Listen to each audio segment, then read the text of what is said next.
E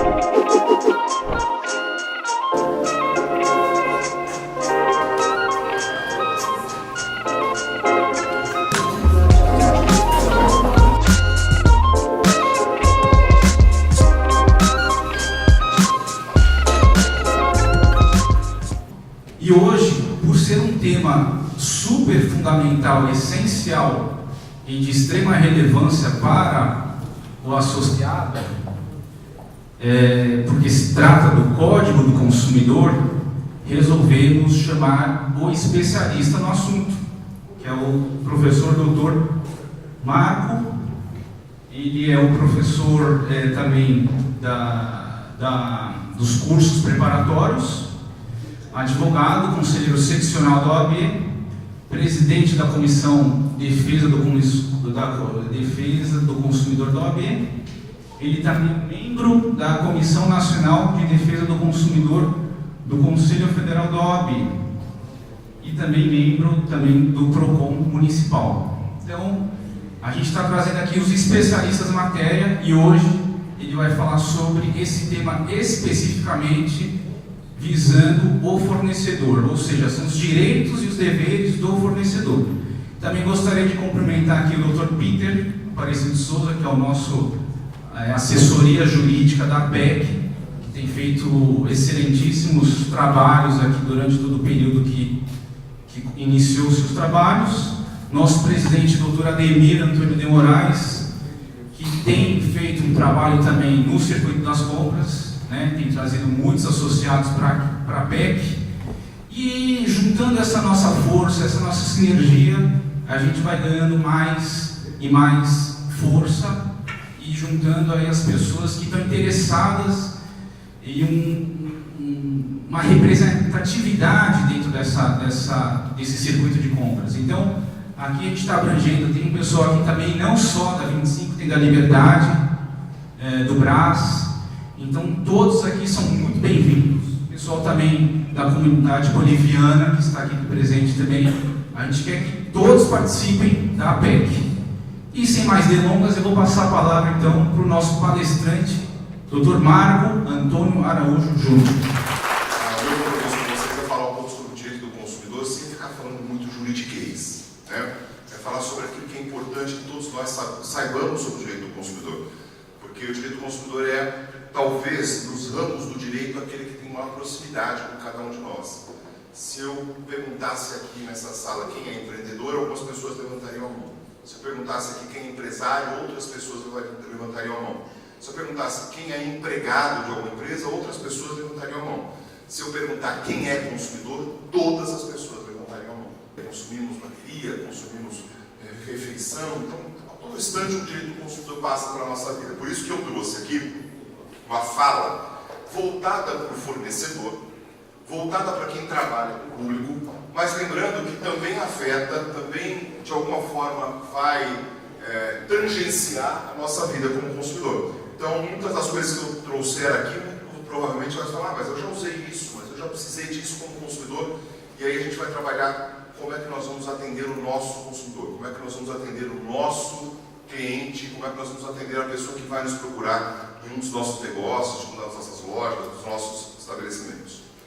A primeira ideia é dizer para vocês que o direito do consumidor é um microsistema legislativo. Eu comecei dizendo que não ia falar muito de juridiquês, mas coloquei já o primeiro aí, né? O que quer dizer isso? A partir de 1980, e agora nós comemoramos esse ano 28 anos de Código de Defesa do Consumidor, a partir de 1980 o legislador criou um conceito de colocar dentro da mesma legislação tudo que envolve aquele assunto. Então, dentro do Código de Defesa do Consumidor, nós temos a parte que cuida do direito do consumidor, a parte administrativa da relação de consumo, então, como que pode atuar o órgão de defesa do consumidor, se o PROCON pode multar ou não pode multar, se ele pode fechar o negócio ou não pode fechar o negócio, de que forma ele pode impedir o exercício da atividade. Essa parte administrativa está no Código de Defesa do Consumidor. A parte criminal que envolve o direito do consumidor. Então, o direito do consumidor tem crimes específicos no CDC e tem outros crimes também previstos em outra legislação. Mas nós temos 11 crimes específicos no Código de Defesa do Consumidor. E o legislador colocou também como que se trata o processo na relação de consumo. Por quê? Porque havia uma preocupação muito grande do consumidor não conseguir fazer valer aquele direito que era muito forte na disputa individual. Ou seja, se eu sou mal atendido em uma empresa, eu, Marco Antônio, consumidor individual, se eu sou mal atendido, se o Código de Defesa do Consumidor é descumprido, eu teria que, teoricamente, contratar um advogado, teria que, teoricamente, demandar em juízo, gastar dinheiro com isso. E aí o legislador falou o seguinte: não, para a defesa dos direitos difusos e coletivos, ou seja, aquele que envolve um grupo de pessoas, pode, então, o Ministério Público atuar. Pode, então, uma associação de defesa do consumidor atuar. Mesmo que nós, consumidores, não saibamos, é possível que nós sejamos alvo de uma sentença favorável a nós, porque alguém atuou de forma coletiva na defesa do nosso interesse individual. E isso é uma coisa interessante, é o que faz o Código de Defesa do Consumidor ser muito aplicado, é o que faz a atuação coletiva funcionar no nosso país. Há 28 anos atrás, quando o Código de Defesa do Consumidor foi votado, havia uma discussão muito interessante. As pessoas, há 28 anos atrás, diziam o seguinte: impossível esse código pegar. Impossível. Ele protege demais o consumidor. É inviável um código que proteja tanto o consumidor pegar. E no Brasil tem uma história de a lei pegou, a lei não pegou, né? Tem essa história de essa lei pega, essa lei não pega.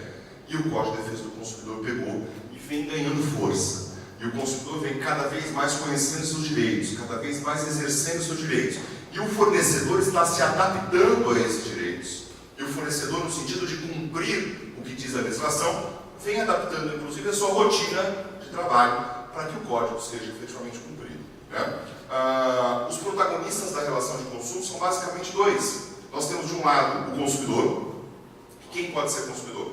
Qualquer pessoa física ou jurídica, nacional ou estrangeira, que adquire um produto ou contrata um serviço. Qualquer pessoa dessa natureza é consumidor. Teoricamente, cada um de nós hoje somos consumidores grande parte da nossa vida. Do outro lado da relação de consumo, nós temos um fornecedor. E a lei diz quem pode ser fornecedor. Ela fala que tem que ser uma empresa jurídica, uma pessoa jurídica ou física, então a pessoa física pode ser considerada fornecedor, por isso que o médico é considerado fornecedor, por isso que o contador é considerado fornecedor, mesmo atuando como pessoa física, o dentista é considerado fornecedor. Essas pessoas são fornecedoras dentro do Código de Defesa do Consumidor. Então pode ser uma pessoa natural, pessoa física ou jurídica, mesmo aquele ente despersonalizado, mesmo aquela pessoa que não está entre a física e a jurídica, aquele sujeito que eventualmente colocou uma barraca para atender os seus clientes, aquele sujeito pode ser considerado fornecedor. Não é porque ele não está regularizado que ele deixa de ser fornecedor, não, ele é considerado fornecedor. Nacional ou estrangeira, e aí uma coisa interessante, a empresa estrangeira, quando atua no Brasil, está sujeita à nossa norma de defesa do consumidor, não a do país dela, está sujeita ao nosso Código de Defesa do Consumidor. Então, se de alguma forma faz algum tipo de relação com o Brasil, está sujeito ao Código de Defesa do Consumidor. E diz lá, toda pessoa que tiver, que vende, que faz montagem, que faz distribuição, que faz comercialização, um conjunto de 8 atividades que ele diz que são as atividades que o fornecedor pode fazer. Entre fornecedor e consumidor, nós temos sempre um objeto. O objeto da relação de consumo. Ou ele é um produto, um aparelho celular, por exemplo, ou ele é um serviço. Uma contratação de um médico, uma contratação de um profissional para pintar a parede, eventualmente, uma empresa para pintar a parede, para colocar o piso no chão. Então pode ser um produto ou um serviço entre eles. Esses são os protagonistas de uma relação de consumo. Nós temos no Brasil alguns órgãos de defesa do consumidor. A própria Constituição Federal diz da exigência de ter o Código de Defesa do Consumidor, e o Código de Defesa do Consumidor traz e reforça o papel de alguns dos órgãos. Principais dos órgãos mais conhecidos de todos nós: PROCON estadual, PROCON pode ser municipal também. Em São Paulo nós temos PROCON municipal a questão de um ano e pouco, né? O PROCON paulistano é novo em São Paulo, mas nós temos a Fundação PROCON, que é uma das mais antigas de todas, é referência no país pelos seus trabalhos. Esses são os órgãos de defesa do consumidor direto, mas não são os únicos órgãos que defendem. O Ministério Público pode defender o consumidor, a própria OAB pode defender o consumidor. Eu sou presidente da Comissão de Defesa do Consumidor da OAB de São Paulo. Em alguns casos, a própria OAB atua também como defensora dos consumidores. Então, há um órgão, há um grupo de pessoas previsto na lei que pode defender o consumidor. E as associações criadas há mais de um ano, com a finalidade de defesa do consumidor. Vou citar alguns exemplos aqui. O IDEC é uma associação muito conhecida, que tem um papel relevante de defender o consumidor também. Então, essas associações também ganham força a partir do Código de Defesa do Consumidor. E aí, quando a gente fala de relação de consumo, A evolução da relação de consumo é aquele fornecedor que passa a tratar o consumidor não só como um cliente, não só como alguém que vai procurar para contratar um produto, para comprar um produto, para adquirir um produto eventualmente, ou para contratar um serviço. É o consumidor que passa a tratar o seu cliente como fã. Ele ganha um destaque diferenciado. O fornecedor que passa a tratar o seu cliente como fã. O fornecedor, quando olha para o cliente, não só como um número, não só como uma pessoa, não só como faturamento, não só como dinheiro no caixa, mas que trata o cliente como fã, ganha um destaque diferenciado. Porque ele ganha o que talvez ninguém consiga. O marketing não consegue fazer isso, o marketing consegue fazer com que a sua empresa seja conhecida, mas não consegue fazer com que a sua empresa seja admirada. O marketing consegue trazer cliente para você, mas não consegue reter cliente. Né? O que retém o cliente é transformar o cliente em um fã. Esse é o desafio. Transformou ele em fã, no instante em que ele se tornou fã da sua empresa, fã do seu produto, fã da sua forma de atender, aí você vai ter um cliente absolutamente fiel. A gente estava agora há pouco tomando um lanche ali, estávamos falando com algumas pessoas, posto de gasolina, tudo, e alguém falou, um falou para o outro, eu vou lá no seu posto porque você me atende super bem, eu deixo o carro lá, às vezes eu não consigo pegar. Então, esse é o fã, esse é o cliente fã, que olha e fala o seguinte, que legal, a forma como ele me tratou faz com que eu seja, então, cliente definitivamente dele. E esse envolvimento de se tornar cliente definitivo, se tornar fã, esse envolvimento passa pelo cumprimento do Código de Defesa do Consumidor. Nenhum de nós gosta de ter os nossos direitos descumpridos. Nenhum de nós. Mas o consumidor é bastante tolerante. Nós somos tolerantes de uma forma geral. Nós somos tolerantes se o fornecedor reconhece o erro.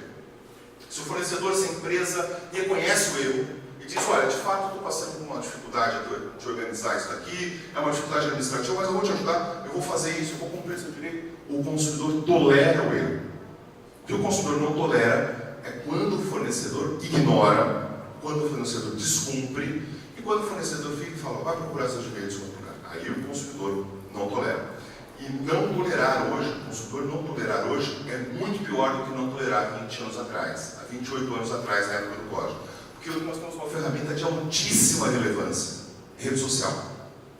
A rede social é capaz de criar empresas, é capaz de potencializar empresas e é capaz de quebrar empresas. Nós já vimos casos comuns nesse sentido. Uma empresa que eventualmente fez uma campanha errada, uma campanha publicitária errônea, que usou instrumentos errados ou que eventualmente usou alguma coisa ferindo o Código Ambiental, ou desrespeitando a posição da mulher, ou desrespeitando a posição do jovem, de alguma forma feriu o direito de idoso. Em muito pouco tempo a rede social é capaz de quebrar a empresa. Muito pouco tempo. A empresa que era mais roubada passa a ser uma empresa menos valorizada. Vou citar um caso prático. Facebook. Facebook tinha as ações mais valiosas da Bolsa e teve queda milionária de ação pela forma como está lidando com os nossos dados, pela forma como trabalha com os nossos dados sigilosos. O Facebook teve uma perda de valor gigantesca na Bolsa. Isso é reflexo de um consumidor consciente que entendeu um canal para fazer a sua reclamação efetiva. O consumidor não vai procurar só o órgão de defesa do consumidor.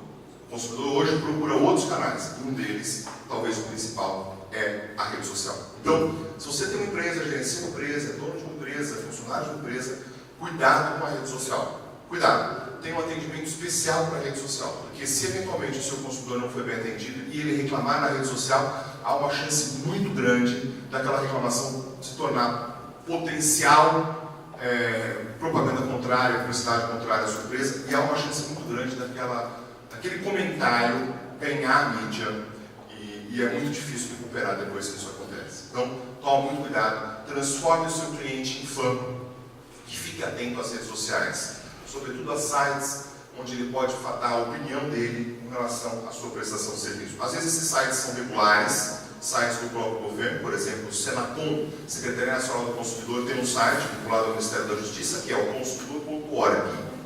Esse é um site oficial do Ministério da Justiça. Às vezes não são sites oficiais, são sites privados, mas que ganham força e relevância, como, por exemplo, o Reclame Aqui.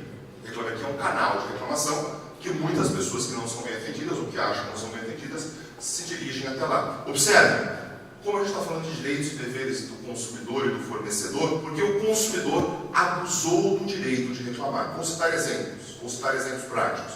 Uma consumidora foi até um hotel e reclamou na rede social, reclamou no TripAdvisor, fez comentários negativos ao hotel, mas também fez comentários negativos às pessoas que atenderam.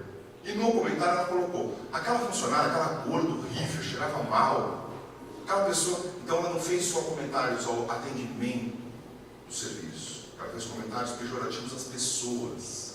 Ela abusou do direito de reclamar, ela abusou do direito de ser consumidor. E o consumidor também tem limite, e tem limite imposto em lei. E o judiciário então condenou a consumidora a indenizar a empresa em relação dessa reclamação abusiva, uma reclamação acima do que era necessário. É direito do consumidor deixar a opinião dele? É, mas não é direito ofender as pessoas, não é direito praticar nenhum tipo de crime, não é direito fazer nenhum tipo de escândalo. Isso é abuso do direito de reclamar. E o judiciário brasileiro já vem reconhecendo isso como uma possibilidade. Minha proposta aqui é a gente conversar sobre 10 direitos do consumidor e deveres do fornecedor. 10. Eu vou falar de 10 rapidamente, a gente não vai gastar mais do que 15, 20 minutos falando deles, mas são 10 direitos que as pessoas precisam saber. Eu escolhi os 10 principais. Se a gente tivesse outras oportunidades, eu falaria de outros direitos, mas esses são os 10 principais. Lembra que a gente tem lá no Código de Defesa do Consumidor, só para tratar da parte material da relação de consumo, mais de 60 artigos, ou seja, tem muita coisa. Mas esses são os 10 que eu considero os 10 mais importantes. O primeiro é a vulnerabilidade. O Código de Defesa do Consumidor trata o consumidor como a parte mais fraca na relação de consumo, como o elo mais fraco da corrente. Ele considera que todo consumidor é vulnerável. Ponto. Isso é presunção. É presunção absoluta do CDC. Então nós, só por sermos consumidores, já somos a parte mais fraca. Isso quer dizer, a lei existe para defender o consumidor. Então fique atento. Na posição de consumidor, sinta-se protegido pelo princípio da vulnerabilidade. Na posição de fornecedor, fique atento, porque sempre na dúvida, a lei e a justiça vai ponderar em favor do consumidor. Porque essa é a previsão legal. É assim que o consumidor é tratado no artigo 4º, inciso 1 do Código de Defesa do Consumidor. E o que é ser vulnerável? Essa é a parte mais fraca. Ser vulnerável é ser a parte mais fraca, é ser a parte que não pode ditar as regras de mercado. Observe, vamos usar aqui como exemplo a aviação civil. Alguém tem dúvida de que nós somos vulneráveis quando a gente olha a relação de consumo da aviação civil? Alguém tem dúvida? Nós temos que pagar a passagem, comprar a passagem aérea cara. Se vocês comprarem com antecedência de 30 dias, se puderem consultar 3 ou 4 empresas, vão perceber que as 4 empresas fazem o mesmo preço. Antigamente era parecido, agora é o mesmo preço. O que pode, em regra, representar cartel na lei de ordem econômica. Isso já acontece. Então as empresas fecham preço. Se você comprar o mesmo destino, São Paulo, Rio de Janeiro, daqui a 30 dias, consulta 4 empresas: TAM, Gol, Azul e Avianca. É o mesmo preço. Antigamente mudava os centavos, agora nem isso muda mais. Segunda coisa, a ANAC veio e disse o seguinte: tem que pagar pela bagagem despachada. Alguém tem dúvida de que nós já pagávamos pela bagagem despachada? Alguém acha aqui que as empresas aéreas gostavam de nós e despachavam nossa bagagem só porque olhavam nos nossos olhos e falavam: gostei de você, achei você simpático? Alguém acha isso? Ninguém. O preço da bagagem já estava incluído na passagem. Já estava. A ANAC disse: não, mas agora só vai pagar quem usa. Não é verdade. Agora quem usa vai pagar mais. E quem não usa vai continuar pagando, porque o preço está exatamente igual, o mesmo preço. Então, nós somos a parte mais fraca. Agora, mais do que isso, agora as companhias aéreas falam o seguinte: tá, se você comprar a passagem, para marcar o assento com antecedência, eu vou te cobrar mais 10 ou 20 reais. E se você quiser um lugar mais legalzinho, porque na companhia aérea assim, ou é enlatado, ou um lugar um pouco melhor. Se você não quiser ir no efeito sardinha, aquele lugar bem apertado, aí você paga um pouquinho a mais com um assento, que é na fileira de emergência. Se der um problema, é você que vai levantar para ajudar os outros, tá? Então você paga para sentar na fileira de emergência, e se der um problema, é você que vai pegar a porta pesada, vai tirar da frente e vai ajudar as pessoas a sair. Você paga para ser um funcionário da empresa. Alguém tem dúvida de que nós somos a parte mais fraca na relação de consumo? Somos a parte mais fraca. Se eu resolver o seguinte: não vou boicotar as companhias aéreas. Eu vou boicotar. A partir de agora eu não vou mais boicote. Alguma companhia aérea vai ficar chateada comigo? Nenhuma. Vai, tá bom, vai de ônibus. Nós somos a parte mais fraca. Eles conseguem organizar o mercado, eles conseguem ditar as regras, e o consumidor é a parte mais fraca. Isso é princípio no Código de Defesa do Consumidor. E esse princípio tem uma relevância grande quando a gente fala, por exemplo, do efeito que isso dá, do efeito que isso dá dentro de um processo, por exemplo. Por ser a parte mais fraca, o juiz pode permitir que, sendo considerado hipossuficiente, ou seja, sem condições de pagar por uma defesa técnica, sem condições de fazer a prova efetiva, o juiz pode permitir o seguinte, que o consumidor apenas alegue. Não precisa provar em juízo. Ele alega e o juiz inverte o dever de provar. A empresa é que defenda. Então, no direito há o princípio de quem alegou tem que provar. Para o consumidor, inverte essa possibilidade. Ou seja, o consumidor é considerado mais fraco e a lei fala o seguinte, o consumidor pode apenas alegar. Se eventualmente ele foi na sua loja, na sua empresa, dentro do seu comércio, e ele disser que foi humilhado, ele disser que foi eventualmente desrespeitado, ele pode simplesmente alegar. E você vai ter que fazer a prova contrária disso. Não, nenhum de nós fez isso. Não há essa prática, essa prática não ocorreu. Essa é a inversão do ônus da prova prevista no Código de Defesa do Consumidor para proteger aquele que a lei disse que era mais fraco. Tá? Então toma cuidado que isso pode acontecer, o consumidor tem essa força processual. Bom e ruim, né? Bom quando a gente está na posição de consumidor, ruim quando a gente eventualmente dirige uma empresa, tem que tomar cuidado para que a prova seja feita de maneira contundente, porque o juiz pode falar o seguinte, você não conseguiu provar, a empresa então será condenada a pagar uma indenização por dano material, por dano moral e daí por diante. Segundo ponto importante que eu queria te trazer é o princípio da informação. Talvez aqui esteja a base do direito do consumidor.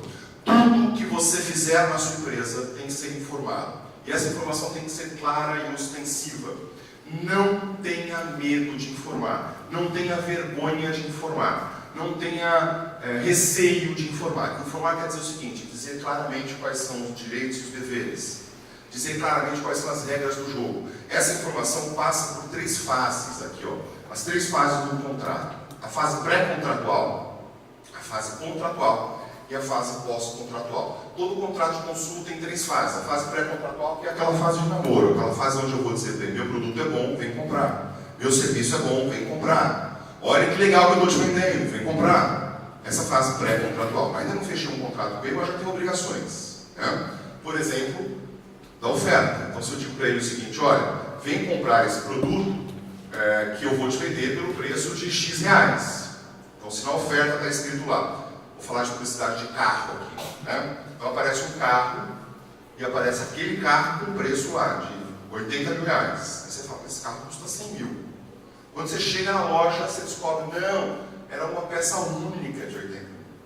O restante que eu tenho iguais, são todos 100 mil. E essa peça única já foi vendida. Onde está escrito isso? Não está escrito em lugar nenhum. Vinculou. Esquece. A oferta vincula. E se ela não disser exatamente o que você está falando, aquilo que você quer passar, você é obrigado a cumpri-la. Salvo nos casos de excesso. Excesso caracterizado. Então toma cuidado. Por exemplo, a FENAC, um funcionário da FENAC, à noite, no e-commerce, estava mudando o preço das televisões, e ao invés de colocar 2.999, colocou numa televisão de 57 polegadas, de 55 polegadas, colocou 299. Esqueceu de pôr um 9. As pessoas estavam lá olhando, 299, uma televisão de 54 polegadas, eu quero, 55 polegadas, eu quero. Não sei nem onde eu vou colocar. Mas eu quero comprar. Aliás, quero 3. Não sei nem para quê, mas eu quero 3. Eu compro as 3 televisões. Cuidado. Se o erro é grosseiro, se eu sei que aquilo vale 2.999 e estou comprando por 299, tem uma escusa, tem um perdão. Se o erro não é grosseiro, eu sou obrigado a cumprir. Então, quando eu faço uma publicidade de carro, quando eu faço uma publicidade de um produto e não deixo claro, por exemplo, a quantidade de limitação de peças, por exemplo, enquanto durar o estoque, por exemplo, compra só no dia tal, se eu não deixo claro isso, eu sou obrigado a cumprir. Cuidado com a oferta. Aqui tem uma outra coisa muito interessante relacionada a preço. Não tenha vitrine se você não colocar preço. Porque se você colocar qualquer produto em vitrine sem preço, o Código de Defesa do Consumidor entende que é amostra grátis. Você entendeu? Amostra grátis. Ou seja, se não tem preço na vitrine, eu não sou obrigado a pagar. Isso é o que diz o Código de Defesa do Consumidor. É nesse sentido que você pode ser autuado. É nesse sentido que alguém muito chato pode chegar na tua empresa e falar: não tem preço na vitrine, vou levar de graça. Tá? Ontem, coincidentemente, eu terminei essa palestra ontem à noite, e ontem, coincidentemente, fui jantar na padaria, na Bela Paulista, e estava com 2 pessoas juntas e tinha lá uns docinhos na parte de baixo, todos com preço, mas na parte de cima tinha uns doces um pouco mais chiques, sem preço nenhum. E eu falei: não pode isso aqui, que é absolutamente proibido. Chamei o gerente, que eu conheci, e falei: ó, se eu fosse um sujeito chato, eu ia levar todos esses doces para casa, de graça. Põe preço nesse negócio. Eu falei: mas é obrigado? Eu falei: obrigado. Terminei também minha sopa, quando eu saí, estava tudo com preço. Cara, é isso. Tem uma consultoria de graça, ele está sujeito a uma multa, ou está sujeito a um sujeito chato que vai levar aquilo de graça e pode levar, e aí, nesse caso, 190 pode chamar a polícia. Porque é um crime contra a relação de consumo, tem a possibilidade da polícia autuar nesse caso. Cuidado com o site de e-commerce. Se você vende pela internet, é importantíssimo você cumprir as regras do decreto de internet. E o decreto de internet diz o seguinte: tem que ter preço, tem que ter quantidade. Cuidado com aquela história de foto meramente ilustrativa. Isso não existe. Isso não existe. Não existe foto meramente ilustrativa. Você pode até colocar essa observação, mas a oferta vincula. E se você está ofertando aquela cara, aquele jeito, aquele modelo, é aquilo que você tem que entregar. Então toma muito cuidado com isso, porque isso pode de alguma forma vincular a tua empresa, e você, na condição de consumidor, fique atento ao site de e-commerce. Tem que colocar endereço físico, tem que colocar forma de contato físico, tem várias regras que são obrigatórias, tem que ter atendimento diferenciado. Tudo isso é obrigatório. Se você não fizer, o seu consumidor pode reclamar, pode pedir a autuação do PROCON, o PROCON pode chegar lá, pode fechar a tua empresa. E na condição de consumidor, você também tem direito de exigir.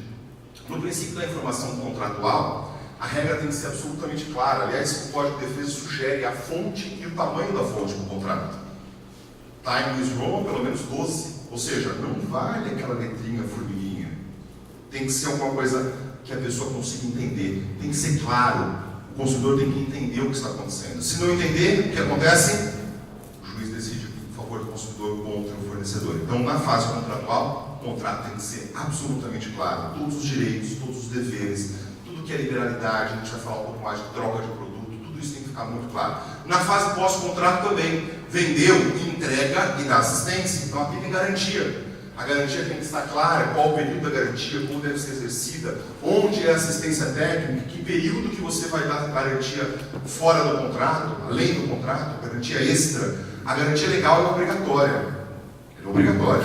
A acessória não. Você pode cobrar por ela ou não. Então, eventualmente, você pode falar: não, eu dou uma garantia a mais porque o meu produto é bom, eu tenho garantia a mais. Mas você é obrigado a cumprir aquela que está prevista em lei. Né? 90 dias para os produtos não perecíveis, 30 dias para os produtos perecíveis. Garantia legal prevista no Código de Defesa do Consumidor. Um terceiro direito e dever importante: uma lei federal, a Lei 12.291 de 2010, determina que todo estabelecimento comercial tenha um Código de Defesa do Consumidor.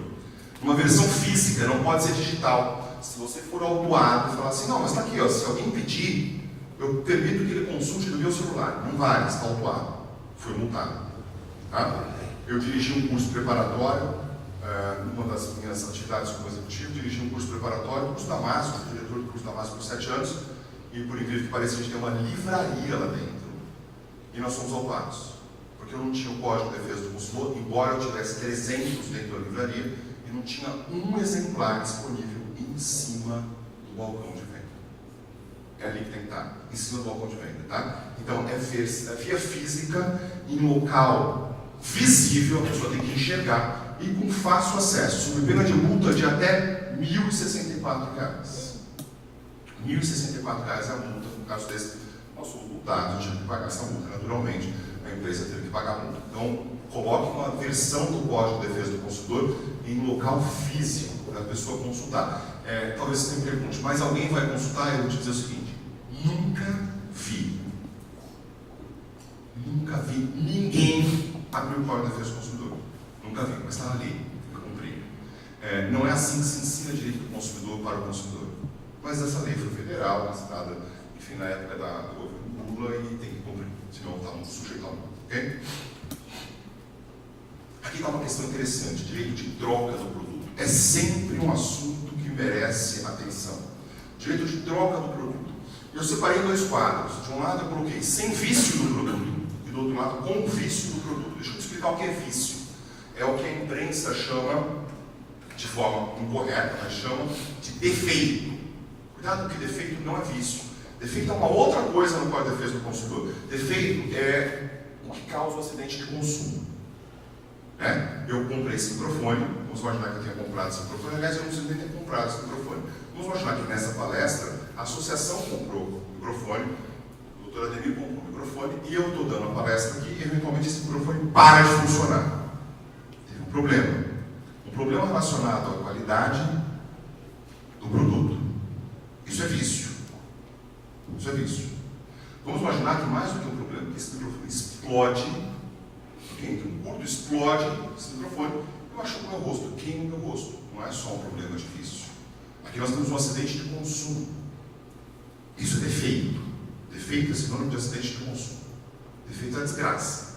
É quando não aconteceu só uma falha na prestação de serviço ou no produto, na finalidade do produto. Aconteceu mais do que isso, aconteceu um acidente. Acidente de consumo é defeito, tá? Então isso é importante a gente ter na cabeça.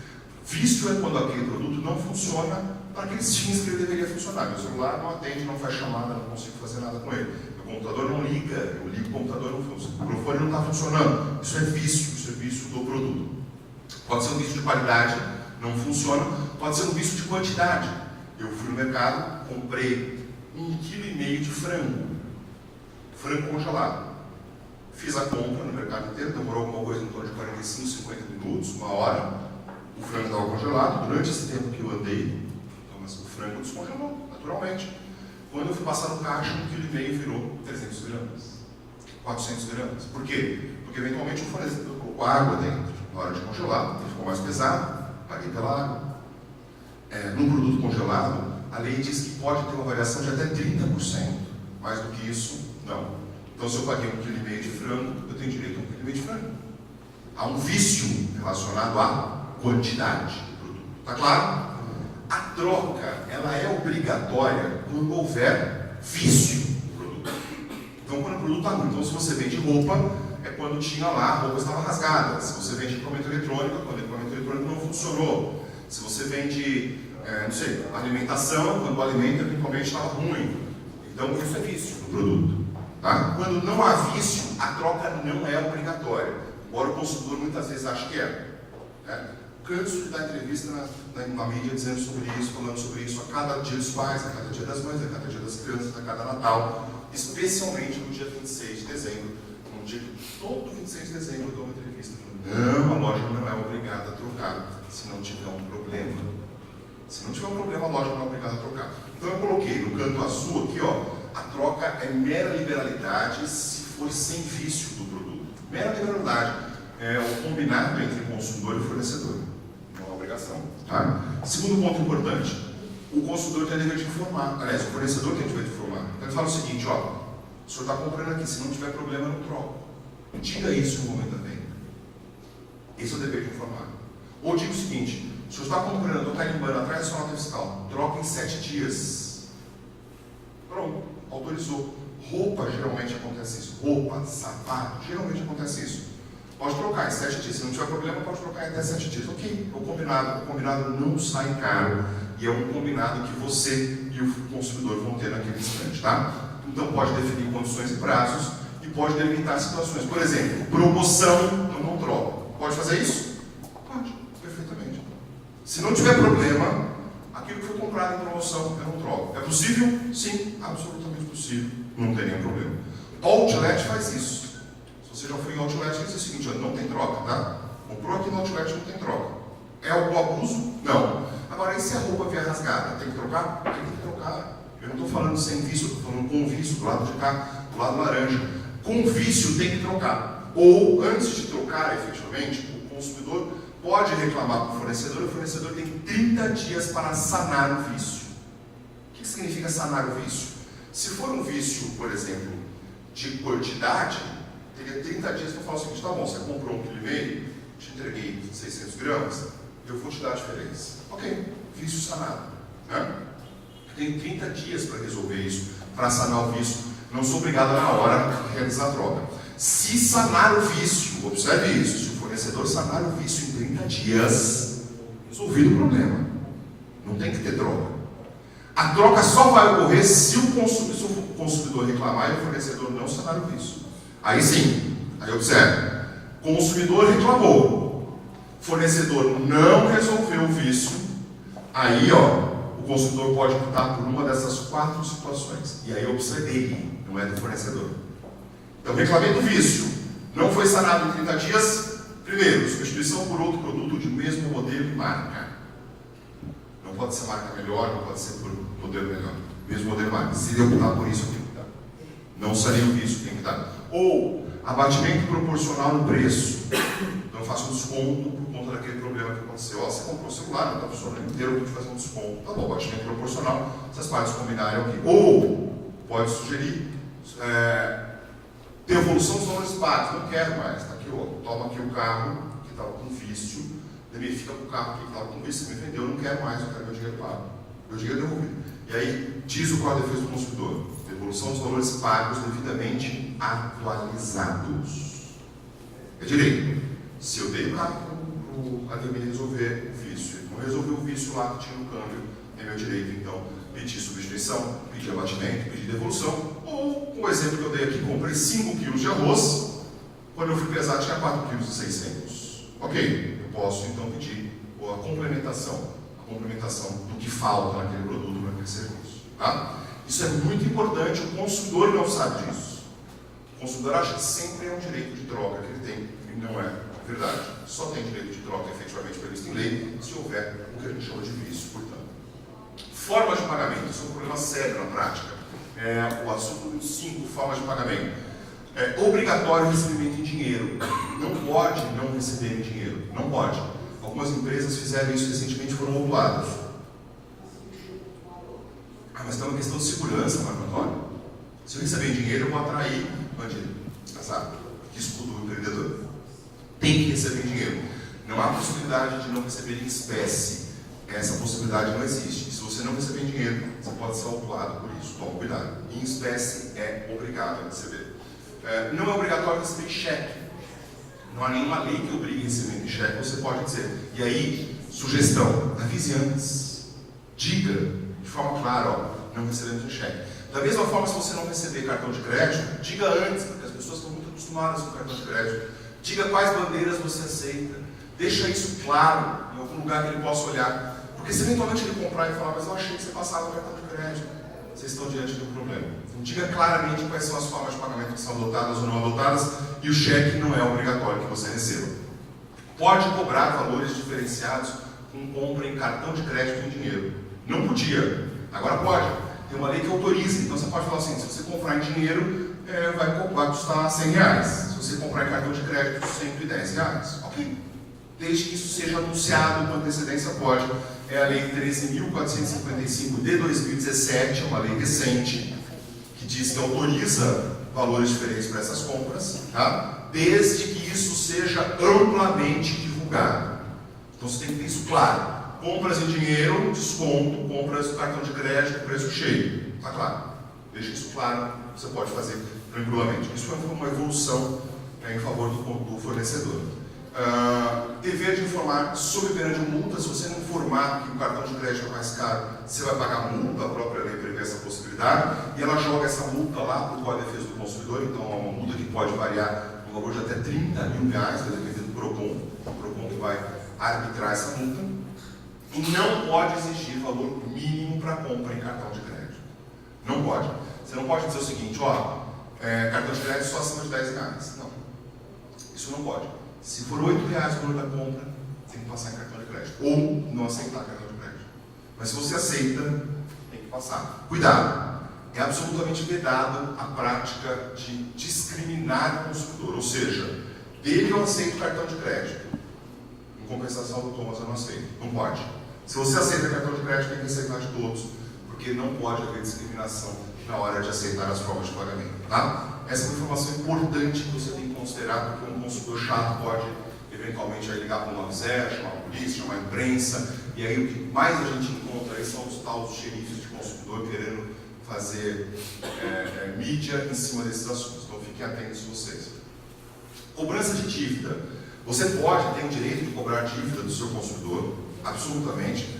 O fornecedor pode cobrar dívida, só que ele tem regras para fazer isso. Primeira coisa importante, se cobrar dívida já paga, se cobrar um valor que já foi pago, a lei determina que ele tem que devolver o que está cobrando indevidamente em dobro.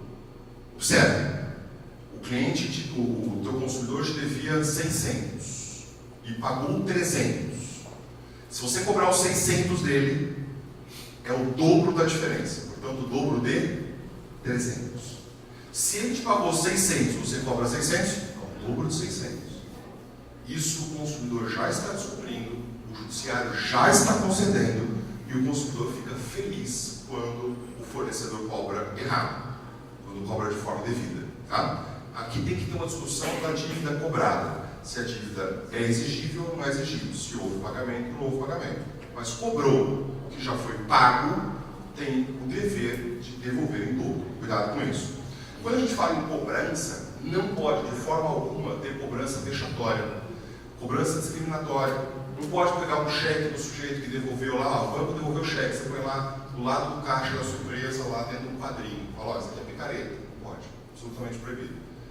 Como não pode, o condomínio não pode, embora não haja relação de consumo entre condomínio e condomínio, mas o condomínio também não pode colocar dentro do elevador o nome dos devedores. Ele pode mandar um relatório individual, mas não pode colocar. Você também não pode indicar quem é o devedor, você não pode de alguma forma colocar, constranger esse devedor, ameaçar esse devedor. Você não pode ligar, diz a lei que você não pode sequer ligar em horário de trabalho, de descanso ou de lazer. Fica quase impossível cobrar, né? Você não pode no horário de trabalho, de descanso ou de lazer. A pergunta é, quando pode? Fica quase impossível cobrar. Mas a cobrança incisiva, a cobrança insistente, ela é considerada assédio. É um assédio na cobrança. E já tem consumidor ganhando indenização por isso. Então aquele sujeito que o dia inteiro fica ligando o celular dele cobrando, o dia inteiro. Se ele conseguir gravar isso, é muito provável que a empresa seja condenada por conta dessa cobrança. Cuidado com a cobrança. Tem direito de cobrar, pode usar os meios judiciais, pode protestar, pode negativar nome se estiver correto, se o seu crédito for um crédito certo, né? Pode negativar nome, mas cuidado para deixar isso vexatório. Cuidado para expor o consumidor. Você pode ser condenado a pagamento de indenização e aí a sua dívida vira um dinheiro a ser pago. Além do cara não te pagar, ele vai ganhar um dinheiro seu de indenização. Né? Então inverte todo o processo aí. Venda casada. Essa é uma prática absolutamente proibida, a prática de venda casada. Nós somos sujeitos a isso o dia inteiro, todos os dias. Cada um de nós aqui somos vítimas de venda casada. Não façam isso, porque na condição de fornecedores vocês podem ser processados, podem ser condenados. E se você, na condição de consumidor, enfrentar um caso de venda casada, discuta fortemente. Eu trouxe aqui um post do Senado Federal que dá exemplo de 7 casos de venda casada. Então, consumação mínima em casa noturna. Não pode consumação mínima. Você pode cobrar entrada, mas obrigar que a pessoa consuma, não, ela vai consumir se ela quiser. Ah, mas eu quero que a pessoa consuma. Ok, então ou você aumenta o valor da entrada, ou você não cobra consumação mínima. Consumação mínima é venda casada. É uma prática abusiva. Eu sei que você deve estar pensando assim, por que mundo você vive? Quase todos os lugares cobram. Ok. Se os lugares cobram, estão cobrando devidamente. Cabe uma denúncia. Eu já fui em alguns lugares a cobrar consumação mínima e eu disse, eu não vou pagar a consumação mínima. O senhor não vai pagar, vamos chamar a polícia. Vamos chamar a polícia, estava com tempo, né? Vamos chamar a polícia. Em outros casos eu não estava com tempo, fotografei, ajuizei a ação e ganhei. Porque talvez o fornecedor não saiba que o jeito que ele tem de resolver a questão tem que ser mais amigável. Então já em alguns casos eu ajuizei a ação para mostrar, não é pelo dinheiro não, mas é para mostrar que aquela venda não poderia ter acontecido. Financiamento de imóvel condicionado ao seguro habitacional. O que mais acontece? O banco exige o seguro, Eu vou financiar seu imóvel, desde que você faça o seguro comigo. Isso é venda casada. Não pode acontecer. Né? Compra de serviço de internet, TV, isso acontece o tempo todo, TV e telefone. Né? Então, já acontece menos hoje. Se você for ligar para a net, se ligar para Vivo, para Claro, quiser só a internet, eles já vendem só a internet. Eles podem até sugerir um preço melhor. Fala, se você comprar a internet com o telefone, eu te faço um desconto melhor. Ok, isso não é venda casada. Venda casada é, só consigo ter acesso ao produto se comprar outro. Então, para adquirir alguma coisa que individualmente é separado, eu preciso comprar outra. Aí é venda casada. Pode ter venda sugerida? Pode ter venda com desconto no combo? Pode. Se você comprar só a internet, é 200 por mês. Se você comprar a internet mais o telefone fixo, eu te faço por 180. Ok. Mas vai falar, olha, isso é praticamente a mesma coisa. Não, são coisas distintas porque você pode, eventualmente, comprar separado. Tá? Eu trouxe ali concessão de cartão de crédito associado a seguro ou título de capitalização. Então, fala, tá, o conselho do banco faz isso. Eu te dou um cartão de crédito, você faça o seguro. Título de capitalização, venda casada. O banco faz isso o tempo todo. Cuidado. Salão de festa que condiciona o espaço a alugar a contratação do buffet, do som. Fala, ó, o salão é esse daqui, mas para usar o nosso salão você vai ter que contratar o nosso buffet, vai ter que contratar a nossa luz, nosso som, isso é venda casada. São várias modalidades de venda casada que todas são proibidas. Quer ver algumas práticas? Algumas práticas. Pipoca no cinema. Venda casada. Por que venda casada? Porque eles não permitem que você entre com alimentos. Não permitiam, agora permitem. A maioria deles. Eles não permitiam que você entrasse com alimentos, mas lá dentro eles tinham pipoca para vender. Ou seja, um sujeito chato, que estuda direito do consumidor, pode estourar pipoca em casa, colocar no Tupperware, chegar na porta do cinema e falar, estou entrando com a pipoca. Não vai entrar, vou entrar sim. Se você vende pipoca aí dentro e pode consumir o alimento aí, eu posso entrar com a minha pipoca de casa. Tá? Isso é uma questão séria, os cinemas estão se ajustando a isso, e hoje, se você quiser levar o seu Tupperware com pipoca, você já pode. Tá? Você já pode. Agora, tem casos de venda casada que são absurdas, e que aí é o sujeito comprar um guiço mesmo. Mas casos práticos. Por exemplo, bandeja de iogurte com 6. Você vai procurar aquele iogurte, tem individual? Não tem, mas tem a bandeja com 6. Eu não quero levar o 6. Eu quero levar um. Eu levo a bandeja com 6 no caixa. Se lembra um, passo no caixa. Ah, mas eu não tenho código pago. Se vira, problema do fornecedor. Divide o preço de 6 pela quantidade e cobra 1. É direito do consumidor comprar um iogurte da bandeja de 6. É direito do consumidor comprar um rolo de papel do fardo de 20. É direito. O papel higiênico é uma coisa absurda. Você não consegue comprar menos de 8. Né? É 8, 12, 16, 20, 24. Tem que levar. Se o sujeito quiser comprar um rolo, pode. Tira do pacote, um rolo, tem que dividir. Fique atento. O consumidor surtado pode fazer isso. E você tem, na condição de fornecedor, tem que fazer cumprir esse direito. Cuidado com a venda casada, não pode. E cuidado também na condição de consumidor, que você pode exigir que o fornecedor faça diferente. Aqui estão todas as regras de venda casada, portanto. A dica número 8 é o direito de arrependimento. Essa é uma regra muito interessante. Ela vem do Código de Defesa do Consumidor, mas parece quase uma obrigação.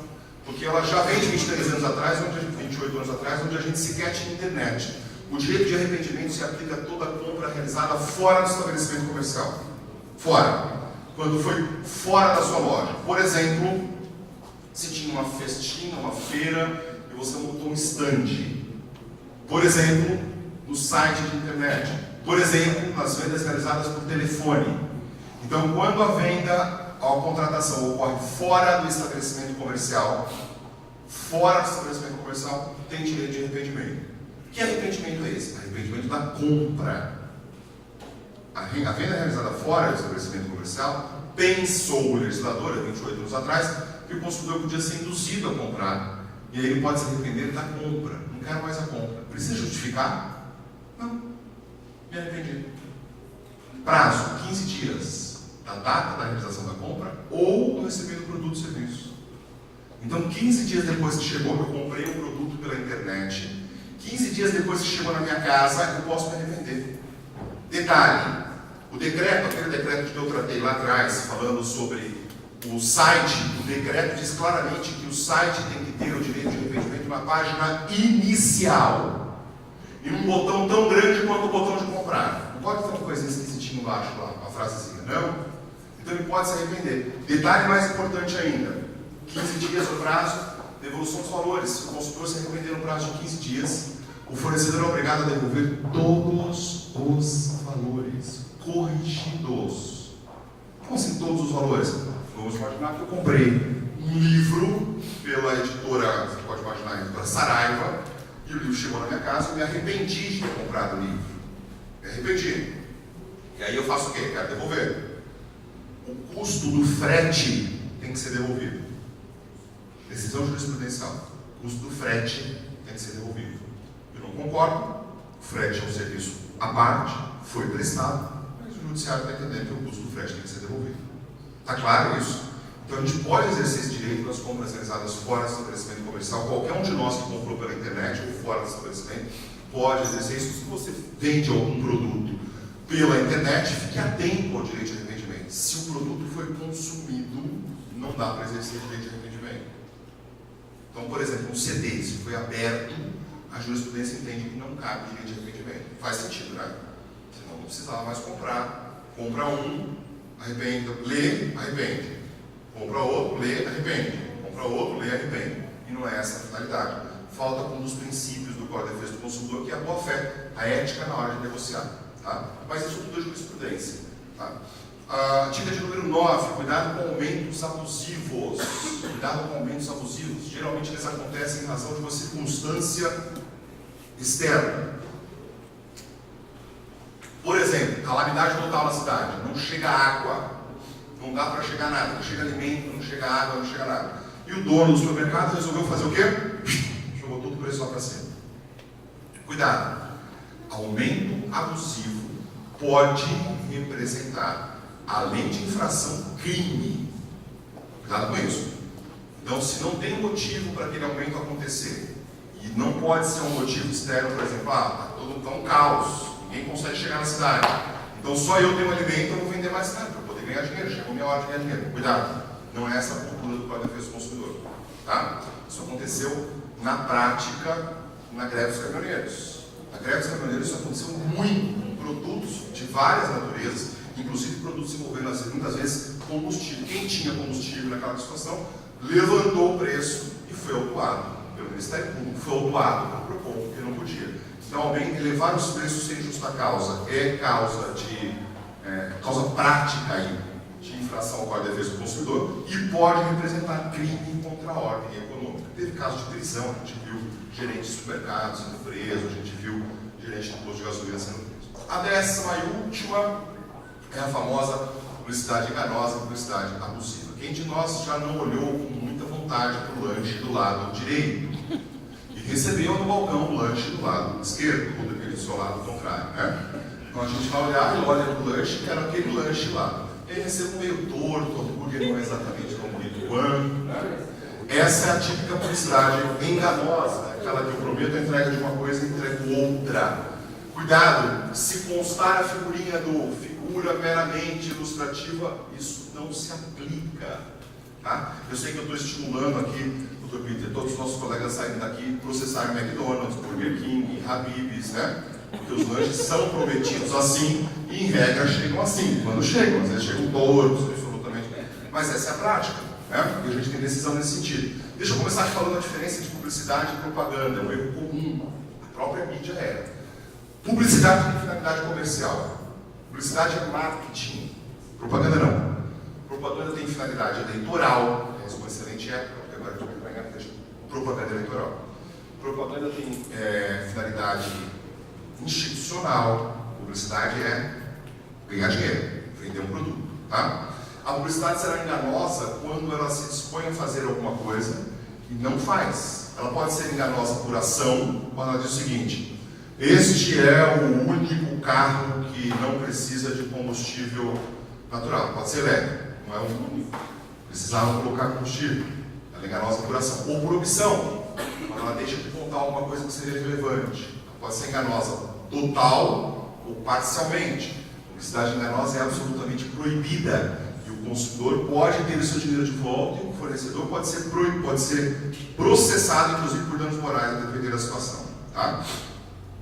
A publicidade pode ser abusiva. Eu trouxe aqui um exemplo claro da publicidade abusiva. Essa publicidade foi proibida de ser veiculada no Brasil, da Benetton, que ela é abusiva porque é absolutamente discriminatória. Ela diz que a criança loirinha é o anjo, que a criança negra é o diabo. É o diabinho e o anjinho. Essa publicidade foi abusiva. Nós temos alguns casos, aliás, a Benetton é campeã em fazer publicidade assim, que não tem graça nenhuma, que não expressa nada de positivo e ainda é discriminatória. Essa publicidade foi discriminatória, preconceituosa, ofender valores éticos. Se a publicidade ofender a questão ambiental, ela é uma publicidade abusiva, também proibida pelo Código de Defesa do Consumidor. A Fiat fez uma publicidade na época do Palio, publicidade abusiva.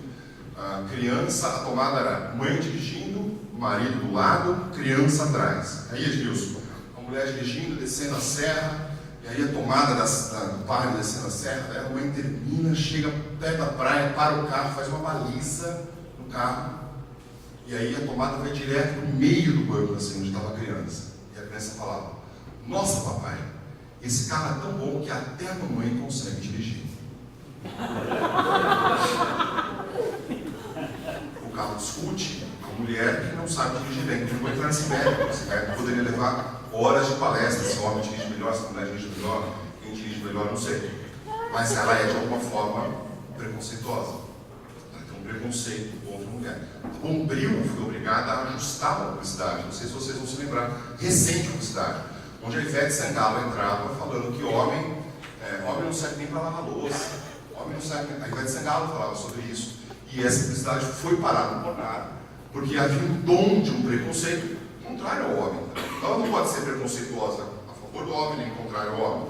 Não pode ser preconceituosa a favor da mulher, nem contrário à mulher. Não pode ser preconceituosa por raça, não pode ser preconceituosa por cor, não pode ser preconceituosa por religião. A Benetton também tem 3 publicidades preconceituosas, abusivas por conta de religião. Então, abusiva é a publicidade que, de alguma forma, fere aí princípios éticos, morais, fere aí questões relacionadas a preconceito,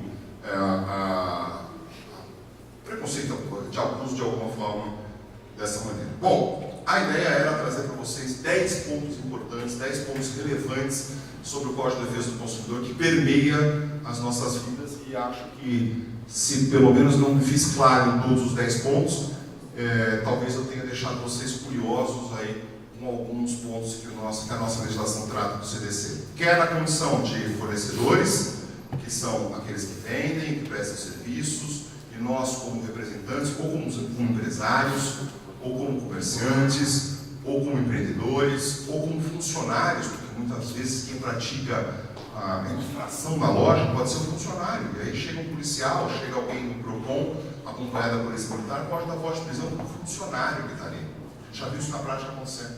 Então o funcionário tem que conhecer isso. Né?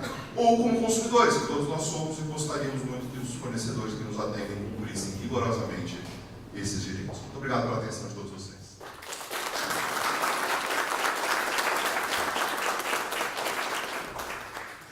Queria parabenizar o nosso palestrante, o Dr. Marco Antônio Araújo Júnior, pela essa belíssima aula que nos forneceu hoje. E agora também passar para os debates ao nosso debatedor, Dr. Peter Aparecido de Souza.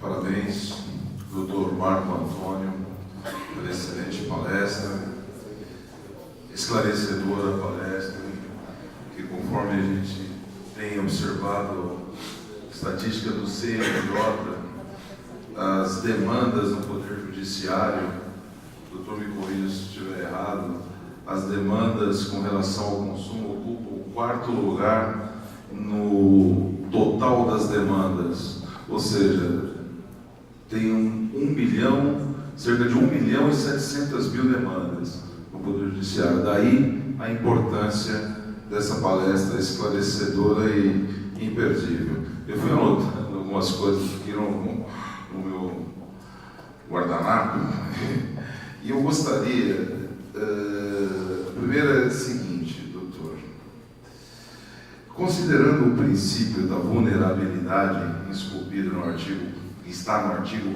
4º do Código de Defesa do Consumidor, o princípio protecionista, o senhor entende que há segurança jurídica na relação do consumo, porque nós estamos diante de direitos e deveres dos fornecedores, mas na prática o que a gente vê é mais deveres do fornecedor. Chega ao ponto de o lojista, um cliente, está trabalhando literalmente dentro da regra e você fala, você tem que ter um código do consumidor aqui. Eu não vou ter um código do consumidor aqui porque ele vai me prejudicar. Então, a questão da segurança jurídica, tendo em vista este princípio da vulnerabilidade e do protecionismo. A segunda questão, pode falar? A segunda questão é com relação à inversão do ônus da prova. Com relação à inversão do ônus da prova, o consumidor também, ele não deve provar os fatos constitutivos do seu direito, que a gente tem acompanhado os tribunais aí, da evolução, principalmente no Rio de Janeiro, se não me engano, tem até uma súmula que ele tem que provar o fato constitutivo do seu direito. E a outra é mais com relação ao cliente, o fornecedor, o lojista, pode chegar e falar, eu não vou vender mais para aquele cliente, eu não quero vender mais para aquele cliente. São essas questões, professor. Queria agradecer as perguntas do Dr. Peter, que nos trazem aí reflexões, né? É bom sempre refletir sobre esses assuntos. Primeira questão da segurança jurídica. Observe, doutor, eu entendo que no instante em que a Constituição Federal determinou que o consumidor deveria ser protegido, e ela fala em proteção mesmo, por isso que o Código de Defesa do Consumidor, ele tem o nome de Código de Defesa e Proteção ao Consumidor.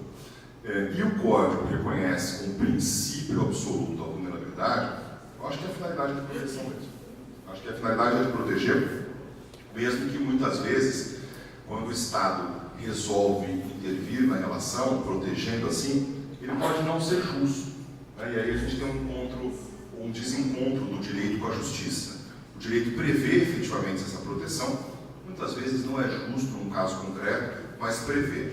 Não acho que há uma insegurança jurídica o fato de ser vulnerável. Não acho, não.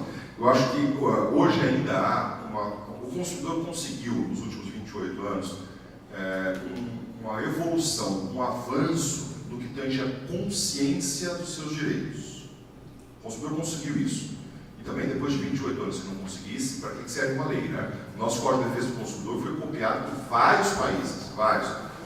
Por exemplo, na Europa mesmo, muitos dos nossos artigos relacionados a banco de dados, a gente tem 8, 9 artigos de banco de dados, substituíram a lei de banco de dados da Europa, que tinha 12, 15 artigos. Então, nosso texto é bom, nosso texto de lei é bom. Depois de 28 anos, o consumidor já entende um pouco dos seus direitos. O que eu acho que falta, e essa palestra, e aí eu parabenizo o Dr. Ademir, parabenizo o Dr. Thomas, o meu amigo Edmilson, que me fez o convite, a quem agradeço desde logo. O que eu acho que falta é mesmo a gente dar consciência para o fornecedor de quais são os direitos e quais não são os direitos. De como ele pode resolver, mitigar aqueles direitos sem sofrer prejuízo. Por quê? Porque ao passo que o consumidor entendeu como ele faz para reclamar, entendeu como ele faz para saber seus direitos, entendeu que é muito fácil jogar no Google lá e saber se tem alguma reclamação, o fornecedor ainda age de forma a se esquivar. Eu acho que o fornecedor hoje ele tem que entender o seguinte: o que eu tenho que fazer como regra? Eu vou cumprir isso. Não mais, nem menos, mas eu vou cumprir exatamente isso. Então eu não posso, por exemplo, eu não posso não vender R$8 no cartão de crédito, não posso deixar de vender? Não posso deixar de vender. Tá bom, vou vender. Vou me ajustar. Então ele tem que se ajustar, nem que ele inclua aquilo no preço, nem que de alguma forma ele não pode descumprir. Hoje o fornecedor tem uma tendência de entender o código e cumprir aquela regra. Eu acho que é isso. Isso é sadio para a nossa relação de consumo. Acho que, então, respondendo a sua primeira pergunta, não vejo que há uma insegurança jurídica pelo fato do consumidor ser considerado vulnerável. Acho que na maioria esmagadora das vezes ele é vulnerável.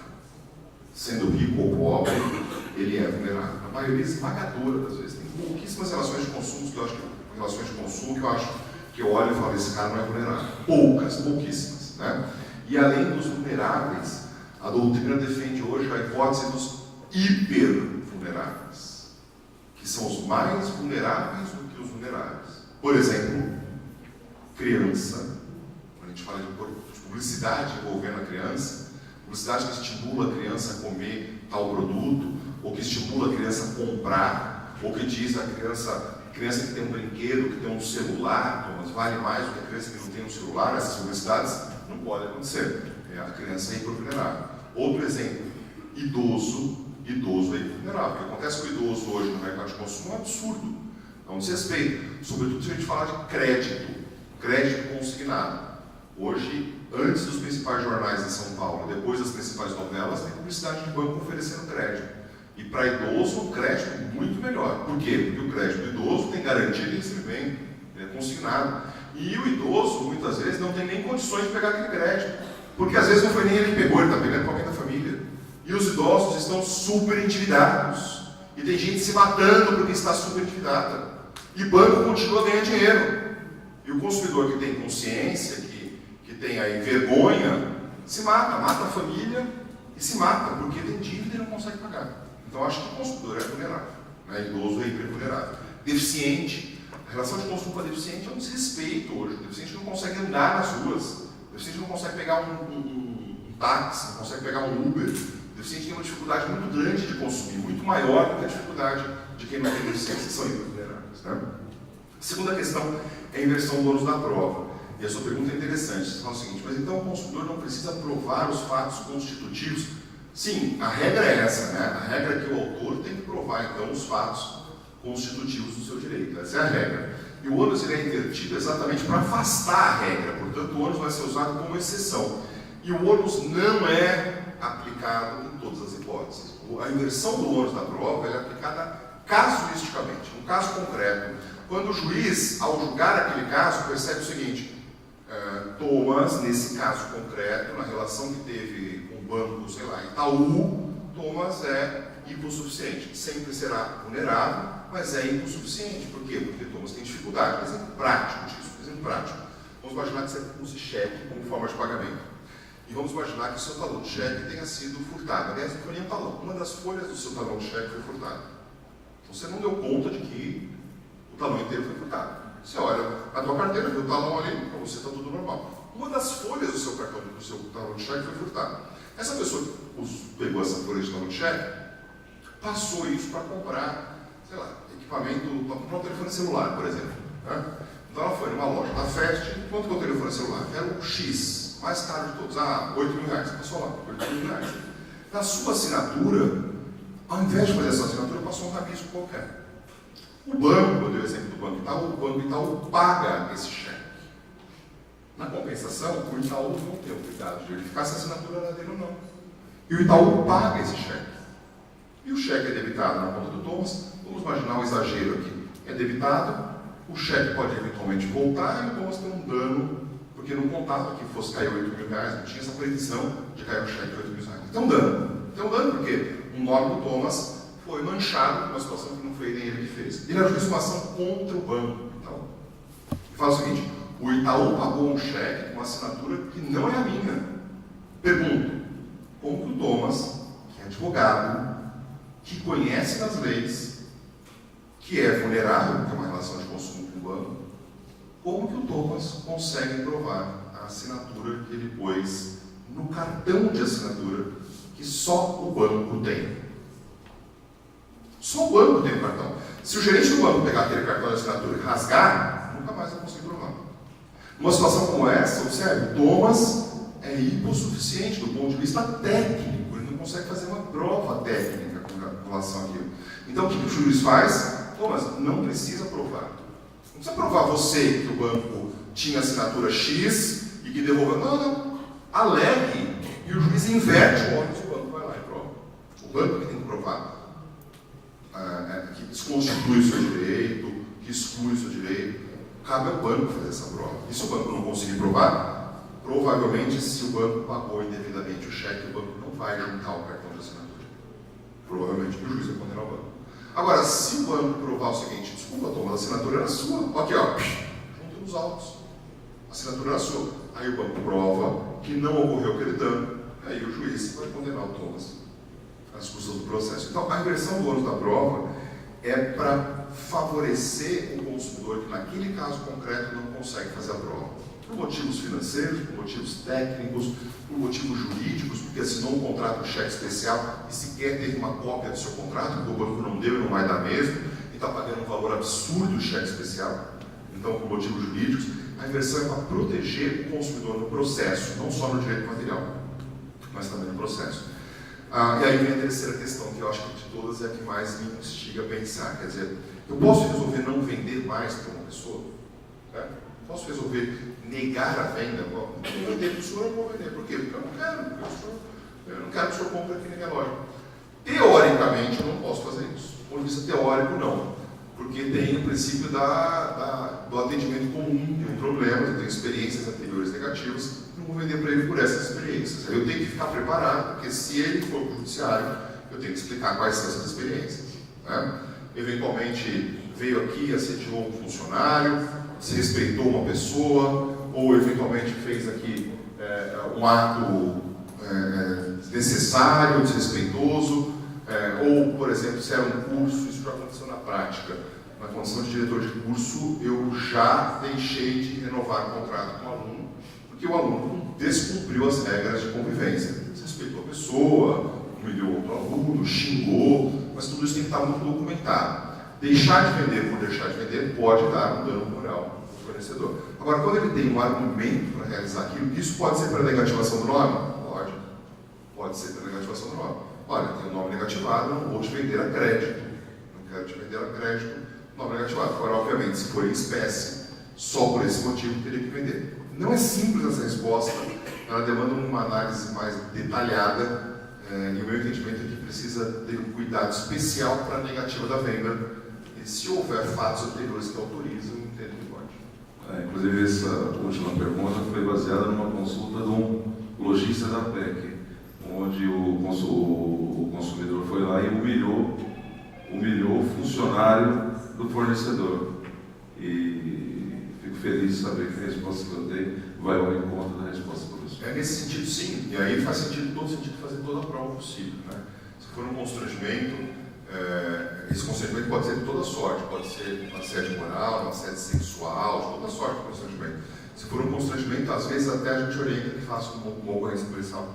Faça boletim de ocorrência, registre, para que você não seja obrigado a atendê-lo novamente, se já te causou algum desconforto, se já te causou algum... Porque é o que o direito vai entender como abuso do direito de consumir. Ele tem direito de consumir, agora ele não pode abusar. Eu não sou obrigado a atender uma pessoa que todos os dias vai no meu comércio, na minha empresa, xinga todo mundo, humilha as pessoas, faz coisas desagradáveis. Eu não sou obrigado, não posso negar o atendimento para essa pessoa. Obrigado, Dr. Mário, Dr. Peter. Eu vou abrir aqui para uma ou duas perguntas aí para a plateia. Eu avanço até do horário. Quem tiver alguma pergunta, a gente pode estar fazendo para o nosso palestrante.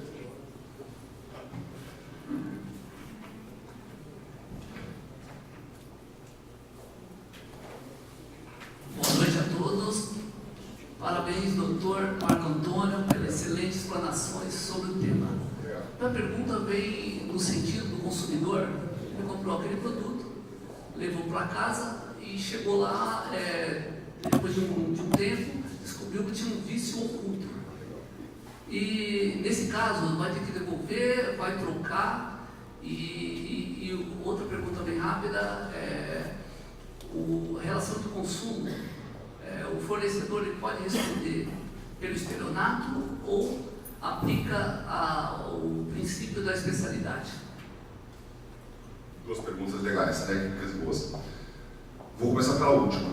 Se pode responder pelo crime de estelionato? Pode. A gente tem 11 tipos penais, 11 crimes previstos no Código de Defesa do Consumidor, mas lamentavelmente, eu acho que lamentavelmente, hoje talvez mudaria a minha opinião, mas lamentavelmente todos eles estão sujeitos ao juizado especial criminal. São crimes de menor potencial ofensivo, não caberia em tese prisão em flagrante por conta deles.